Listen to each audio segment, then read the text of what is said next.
everyone. Good afternoon. Happy Tuesday. Super excited to be here with you all today to talk to you about your business, okay? Today, I want to talk to you about how to assess what's really happening in your business and how to identify if honestly you're having a sales problem or a foundational problem. So that's what we're going to cover today. If you know someone that could benefit from this chat, make sure that you share this with them. Let them know that we are going live. Hit the share button. Sharing is free 99. Hello to everyone coming in. So to kick things off, let me quickly introduce myself in case you are new here. My name is Kyshira. I'm a business coach, and I help emerging coaches learn how to package their expertise into high-ticket coaching programs and sell them online using organic marketing strategies. In my program, the Founder Circle, we really focus on the foundational aspects of what's required of you from a mindset perspective and a business strategy perspective to get yourself online, develop really strong messaging, attract your dream clients, and then drive results for those clients. If that sounds of interest to you, I'm hosting a private training on Thursday called Power Play: How to Grow Your Six-Figure Coaching Practice. Now, applications to attend close tomorrow at close of business. So if you have not applied yet, thepowercollective.co/apply is where you want to go. So today, again, I mentioned to you that we're going to talk about how to figure out if you have a sales problem or a foundational problem. And I'm bringing this up because I've spoken with a lot of business owners over the last year. And one thing I keep hearing is, oh, I feel like I don't need a program. I don't need support. I just need a sales strategy. I just need sales scripts. I just need, templates, right? I've met a lot of business owners who feel like their issue is solely sales. I've met a lot of business owners who say, I know what a target customer is. I've learned messaging before. I've learned packaging before. Here is my argument, and I will stand on this for the rest of my life. If you are not making some sort of consistent income, right? If you say that you know messaging, packaging, positioning, but you aren't making at least 5K or more in your business, then you have a foundational problem. And you can't argue me down at that point, because honestly, even without a sales strategy, if you have strong messaging and you have a good offer, you're going to make money. You might not have any systems, right? You may not have any operations, right? You may not be at a 5-figure month yet, but you are going to make some money. We can all think of some people that we know who have consistent flows of clients and they don't have websites, right? They don't have, the glittery Instagram presence, but they have a compelling offer and they have really good messaging, so they're making it work. And so one easy way to tell is this: if you aren't getting leads on a consistent basis, if people aren't consistently in your pipeline, and when I say pipeline, I don't mean your DMs.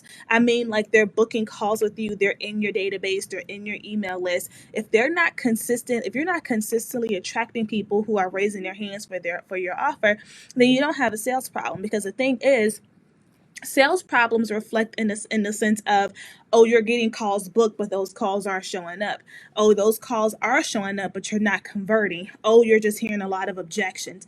Oh, your clients aren't, going into your next level offer, right? Oh, you have a huge database of people who want to work with you. They keep saying they want to work with you, but like they're not taking action. Now that's when you have a sales problem. But if you're not even getting those people to self-identify, then you don't have a sales problem. And so then when I say foundational problem, people think that I'm literally saying throw your whole business away, start over. That's not what I mean. I mean, yeah, we do need to go back to the drawing board. We do need to fix some things, so we don't have to just have a whole new idea. We don't have to have a whole new niche. So what I want to do is actually walk you all through my business power assessment. Now, I released this assessment sometime last month, but I haven't really talked about it in any live stream video. So I actually wanted to go through it with you all here on the live. If you're watching on Facebook and Periscope, then you'll be able to see the screen. If you're on Instagram, you won't be able to see the screen, but you'll hear me talking through it. So let me actually share my screen, primary display, and then put my video back up so y'all can see me and know that I am here. Okay, great. And then let me share just the window so y'all can see it better. Okay, great. So I'm going to walk you through these quiz questions, and then we can just kind of talk amongst ourselves in the chat box. If you're over on Facebook, I did drop the link for the quiz in the comments. So if you want to take it on your own, you can. On Instagram is linked in my bio, okay?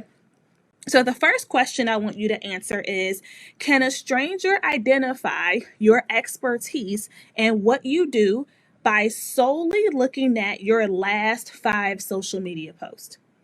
So no, we're not thinking about the bio, we're not thinking about the name, and no, we're not scrolling back to 2015. Can we look at your last 5 most recent uploads and see what you do? Here's the thing, right? With social media, with Instagram in particular, we get really caught up in what's going to get us likes, right? What's going to get us likes. So then we fall into the trap of constantly reposting memes and quotes and all of that. And that stuff is fun. It's cute. Not saying you shouldn't do it. But if that's the last 5 posts on your page, it's nothing but feel good, really cute content, but it's nothing compelling. It's nothing demonstrating your expertise. It's nothing compelling me to want to take action with you besides a liking, then that isn't going to count, right? Now, there is a way for you to share, shareable content that people engage with that still has a call to action, that still lets people know how they can work with you, but it's also share worthy. But we have to have a strategy. The thing that I teach my clients is when we build out your messaging and all of the different pillars of your brand, we're going to have certain things that we're always talking about, even when we're being inspirational, even when we're being motivational. That's how you have consistency to your business and to your approach. So this is something that you would answer no to, which I'm just going to check no just so we can get through it. If this is something you say no to, then that I would argue there is a foundational problem there. The next one's very cut and dry. There is no gray here. The next question is, I have a service that is priced at least $1,000. In the chat, yes or no. Do you have it, right? Do you have it, do you not? And I've met a lot of business owners who are amazing at what they do, but they refuse to charge premium prices because they think they're too new. They think they need to build credibility, right? They think that they aren't worth it, right? And what's going to happen is you're going to attract people who in turn believe the things that you are saying. You're going to attract clients who believe that you're not worth it. You're going to attract clients who don't believe in paying premium rates. And that's going to be the audience that you build. So when you finally do snap out of it, it's going to be a lot of work for you to rewire what you've actually built. I firmly believe that every coach and every consultant should have an offer that is at least $1,000. And let's be honest, in coaching these days, $1,000 is technically low ticket, right? But that's something that you definitely want to have in your arsenal. A lot of times, one way to know if you have a foundational problem is if you are consistently getting clients, but you are still struggling to hit your revenue goals. That was me in 2014, 2015, consistently having clients, but not really hitting my revenue goals. And it's like, well, back then, and if you are new here and you ain't been around, that's when I was doing career coaching and personal brand coaching. At that point in time, I was actually working in HR, right? And I'm like, well, why am I not hitting my revenue goals? Well, you're charging $40 for a resume. That's why you're not hitting your revenue goals, right? So really thinking through charging for the transformation. If you missed it, I do have a video on every social platform now that talks about sales mindset, right? It's a video on how to conquer your fear of sales. That video came out last week, so just scroll through my archive to find that. The next question, I convert at least 5 new clients per month in my service that is valued at over $1,000. Now, if you answered no to the last one, then you got to answer no to this one. But for my people who are watching, who are like, yes, sis, I'm with the program, I have $1,000 offer, but nobody's buying it.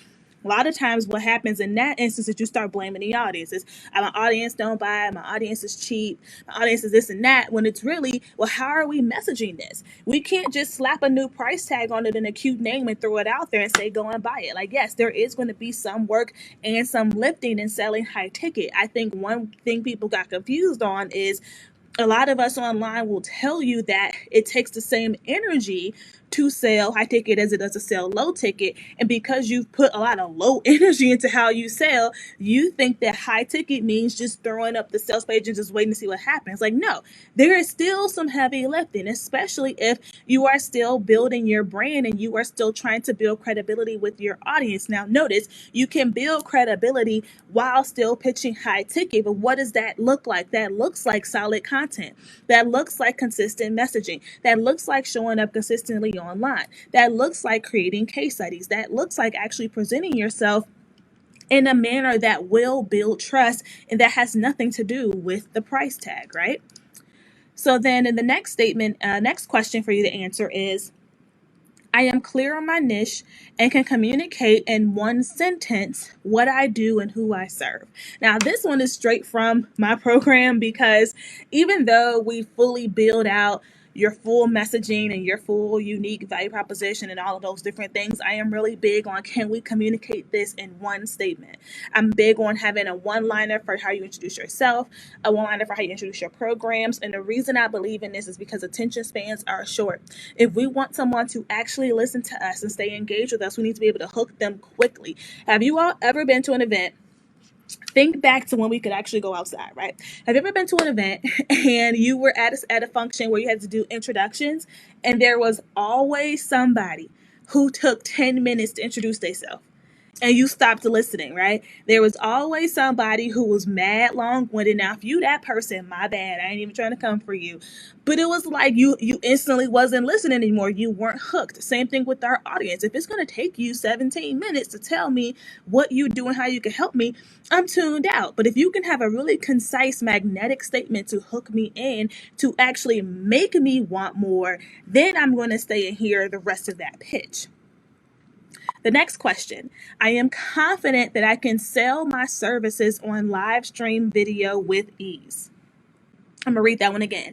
I am confident that I can sell my services on live stream video with ease. I told y'all 17 times, right, that live stream video is it. It ain't going nowhere, right? It's here for the long haul. And I encourage you, if you haven't started to use live stream, to start getting it. But if you are already on live stream, what's your confidence level with selling? Right? And give yourself some grace with kind of building that up. You all know it took me a little bit of time a couple years ago as well to first conquer my fear of being on camera, then start being confident on camera, then to actually know what I was doing on camera. But this is one that I want you, if you feel like you're a definite no to this, put this on your goals list. Put this on your actively working on this or sharpening this skill list, because the faster you can adapt video, the higher your profit margins can be, because you can now reach the masses, right? With video marketing, you can speed up that know, like, and trust factor being built. You can actually decrease marketing budget, because for live streaming, you don't need to spend a ton of money like you would need for, let's say, YouTube or another platform like that. But live stream video is just it. I mean, think about how many people you watch potentially on live stream, who you've hired or what you've bought because of live stream videos. So then the next question, I have an active email list of at least 1,000 subscribers. Now, I know y'all tired of every time Instagram shut down, people emailing y'all talking about, this is why you need an email list, right? It's the same email every time Instagram shut down. We get it, right?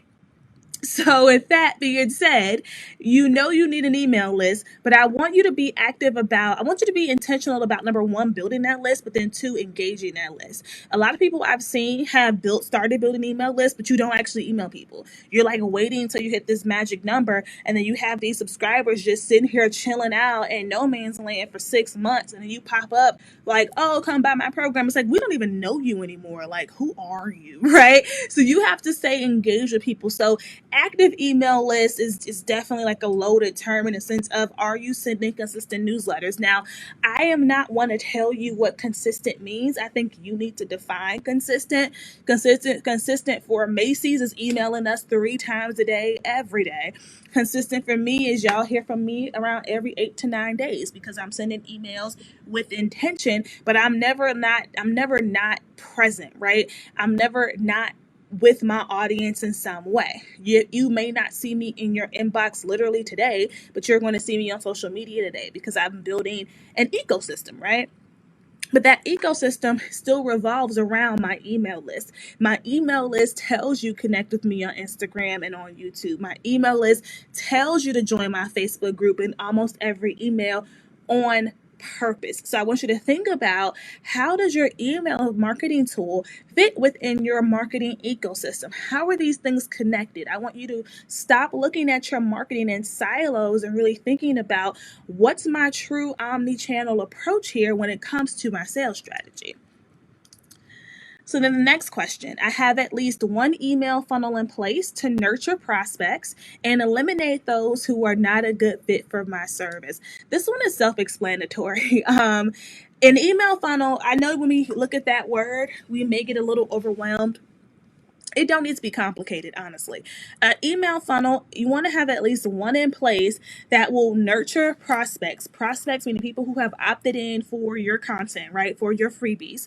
You want to nurture them, but then you also want these emails to eliminate those who are not a good fit. Remember in yesterday's video, I talked to you about your pre-qualifiers of who is the best fit for your service. If you missed yesterday's video, go and watch that. It was all about how to figure out your zone of genius. This is that right here.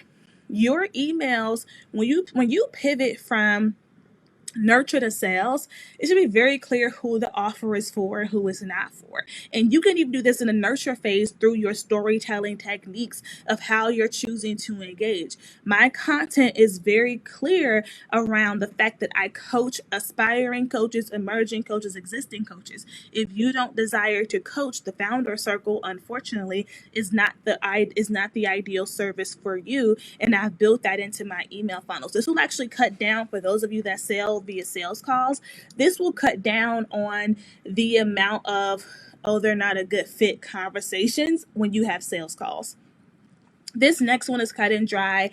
I started the live stream with this one. I generate at least $5,000 a month in my business consistently. That one's an easy yes or no. Again, if you're not hitting that, we want to really look at that foundation that you have.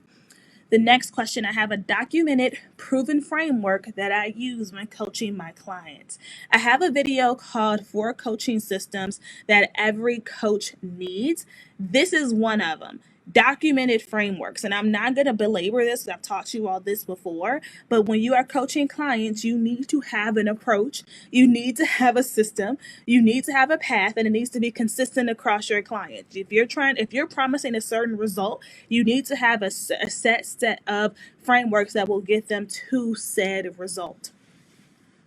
I have documented SOPs so that when I onboard new team members, they can jump right in. So this is one that I included because I get a lot of DMs about this. I recorded a whole podcast episode.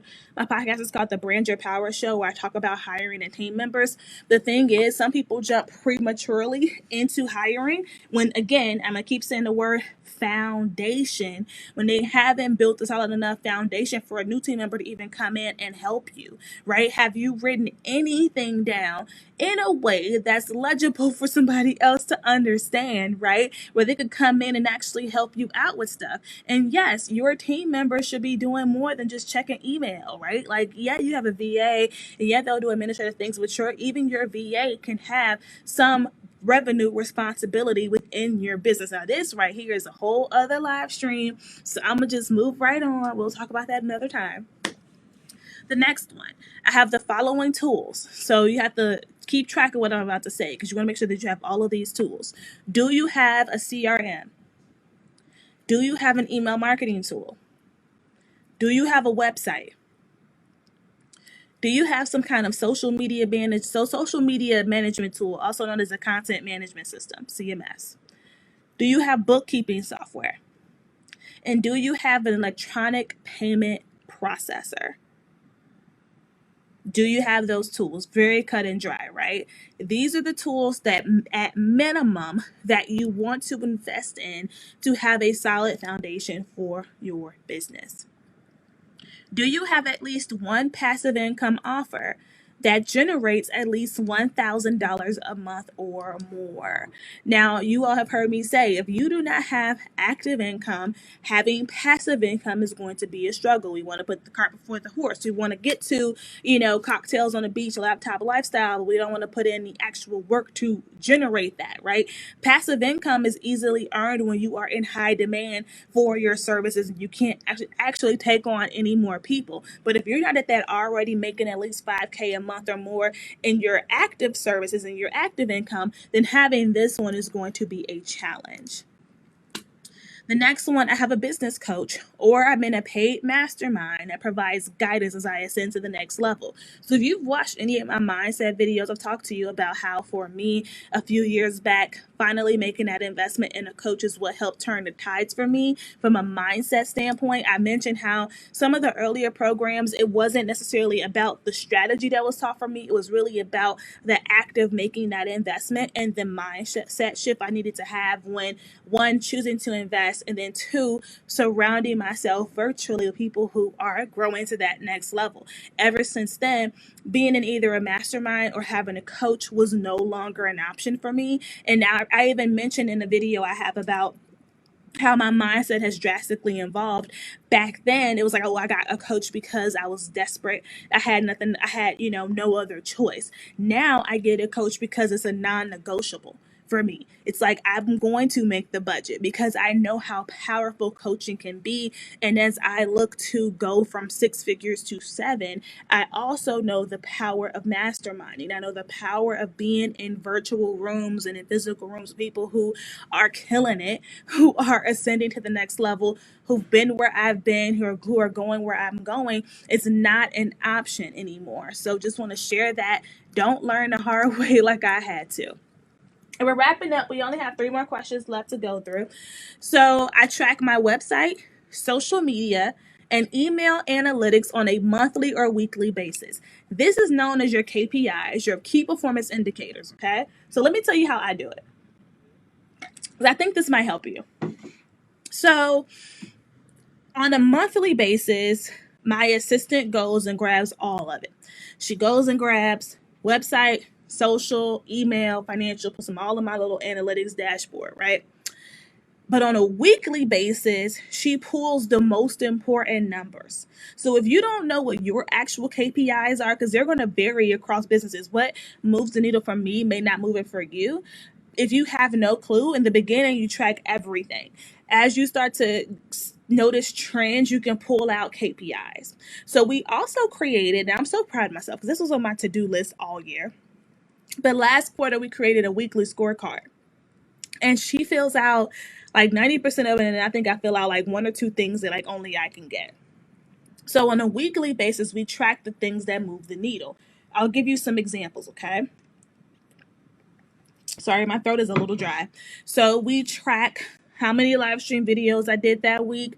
We track views. Facebook Insights gives a ton of analytics around video, like live video. So we track views, we track engagement, we track watch time, we track email marketing, we track payments process, we track, of course, revenue, but then also payments process, new versus returning, payments process for coaching versus for digital products and things like that. So this is something that I really want you to take to heart. And if you are in a position where maybe you aren't making a lot of money or the money that you want to make, start doing this anyway, because you need to build the habit. It's hard to start building this habit, but you got a lot going on and there's a lot of moving parts in your business and, all of this stuff. Build this habit now and build the standard operating procedure, aka SOP, for this now, so that when you get somebody on your team, they can take this project over. So that's that. The next question. I post on my active social channels anywhere from 4 times a week to 7 times a week. Now, you can insert whatever social platforms you want, right? That's Instagram stories, Facebook stories, Facebook group, YouTube, Twitter, whatever else. And I'm not saying that you have to post every day. I'm just saying you want to be posting at least 4 to 7 times in total across your social platforms, and that's in total, not per platform. And if you post more than that, great, amazing. I'm just saying you want to do at least 4 to 7 times. You'd be surprised how many people I've talked to who put on their forms I'm not seeing consistent sales, I'm not seeing consistent leads, and then I go look at the social media and they literally haven't posted in 2 months. I am saying this stuff because it literally happens. I spend all day on coaching calls, so I know that this is happening. I'm telling you, I'm not making it up. Tamaja said analytics would be an awesome live stream topic. I have a 45-minute video on analytics, but I don't think that video is public. Tamaja, let me look. If you don't hear from me by Friday, just send me a DM, because I'm pretty sure I have a video on analytics.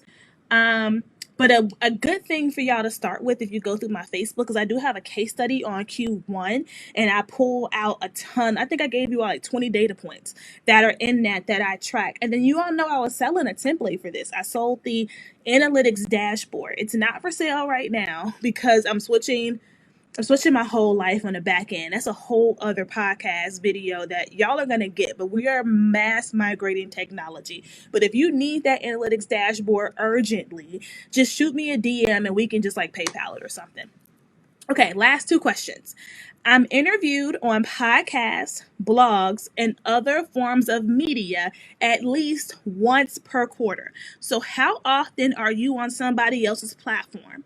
Once per quarter is a really good goal if you are just starting out, because I'm going to keep it 100 with you. Press does not always convert to revenue, and a lot of people don't know how to effectively maximize exposure opportunities to generate money. So until you're in that position, I would make it a huge time commitment. Like, everybody wants to be interviewed and wants to be on podcasts, but like, you got to know how to maximize that stuff.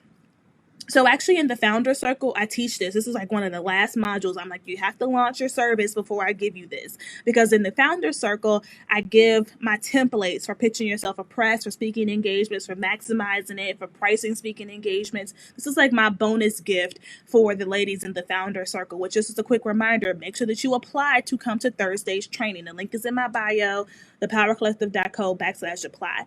But one thing that's really important as coaches is part of being a coach is having prestige associated with your brand. And a lot of times that comes in the form of media placement. And media placement does not have to be a major expense, but it does need to be a work stream and a priority for you as you grow later on. So this is something that if you're not at that 5K a month mark or more in revenue, table this, put this on your longer term priority sheet, and just focus on driving revenue. And then the last question. I have a total audience size of at least 10,000 across all platforms. This means add up the number of followers you have across Instagram, Facebook, Twitter, LinkedIn connections, all of that. Add it up, okay? I know the obsession is 10K followers on Instagram, and yeah, that's cute because you get the swipe up feature. But I care more about you having a large audience across platforms, right? One thing that I always say is we don't want to get so dependent upon one platform. Like I just texted one of my first business coaches the other day because she started a hair company. She sent me some hair, which is actually this hair. And I was trying to find her on Instagram. And I texted her like, girl, where's your Instagram page? She was like, it got shut down. And I'm like, what? And like, all she was post her baby. Like, she don't even do anything. But she's been trying to get it back apparently for like a month. And like, granted, I would cry, but also it's like, it would suck, but I have other platforms, right? I have other tools that I use for marketing. So I'm not super dependent upon any one particular platform. And I don't want you to be either. Now, if you are super, super new and you have no clue like what's going on, then you definitely want to pick one social network to start with, to get consistent with, to learn how to navigate. But then as you get comfortable with that, you can expand and add on other tools, okay? So that was the end of our quiz. Once you are done with the quiz, you can put your email in and your name. You can see the results and you can think about it. You can take it like even more detailed notes on what your priorities need to be. I hope you all enjoyed this. And again, if you have a foundational problem, there's nothing wrong with it. I can't tell you the amount of times that I used to start over, okay, in business, but that helped me to get to where I am now. So want to pass that on to you. If you are interested in learning a deeper dive into my frameworks for building your 6-figure coaching practice, you need to apply for Thursday's training. The URL is thepowercollective.co/apply. It is linked in my IG bio. With that, I will talk to you all in the next session. Bye.